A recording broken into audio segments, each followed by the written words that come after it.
You ever walk into a place you built from scratch, only to get treated like you don't belong there? Yeah, that happened to Rachel Monroe, owner of Monroe Motors in Dallas, Texas. Picture this. It's a hot, sticky Thursday morning, and Rachel's sitting in her old sedan across the street from her own showroom, watching the people who work for her act like she's just some clueless newbie. Crazy, right?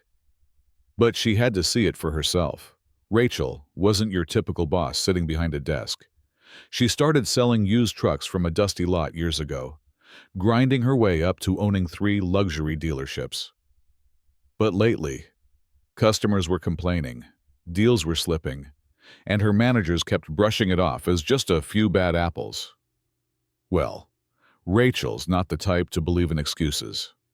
So she hatched a plan: go undercover as a trainee, blend in, and find out what's really going on.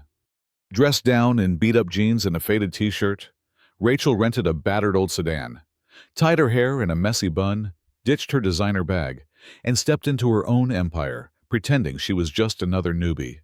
The moment she walked in, she felt the cold air and smelled that familiar new car scent. But what hit her next was far from comforting. Troy, a slick senior salesman in a sharp suit, barely glanced at her, gave a dismissive "Can I help you?" and called over his buddy Greg to deal with the new girl. Greg. He looked like he'd rather be anywhere else, grabbed a worn-out training manual, and tossed it on her desk like she owed him money. "We don't babysit here. Watch and learn," he muttered. And just like that, Rachel was invisible. From there, things got worse. She overheard the sales team joking about how long she'd last. 2 weeks tops, said a woman filing her nails with bright red polish, while another guy sneered, "Bet she can't tell a Range Rover from a Chevy." The whole place was soaked in laziness and arrogance. Customers walked in, some looking hopeful, only to be ignored or pushed aside if they didn't look rich enough. Rachel's heart sank. This wasn't just a few bad apples. The whole orchard was rotten. Then came the kicker. While grabbing a drink in the cramped break room, Rachel overheard Troy and Greg laughing, mocking her appearance, calling her flea market trash, and worst of all, saying, "She's not our kind. This is a premium place. We sell dreams, not yard sale specials." The words hit her like a punch to the gut. After all the years she poured into this business, the people she trusted were tearing it down from the inside. But Rachel didn't lose her cool. She stayed calm, waiting for the right moment. And when the clock struck closing time, she did something nobody expected. She clapped once, loud and sharp, silencing the chatter. "Can I have your attention?" she said, voice steady. She pulled off her cheap sunglasses, letting the room realize who she really was. "I'm Rachel Monroe, owner of Monroe Motors." Silence. Faces went pale. Even the toughest salesman looked caught off guard. "I built this place with grit and sacrifice. And today, I see disrespect, laziness, and arrogance where there should be pride.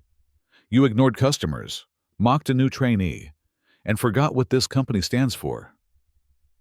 She didn't just call them out, she suspended every single one of them, effective immediately.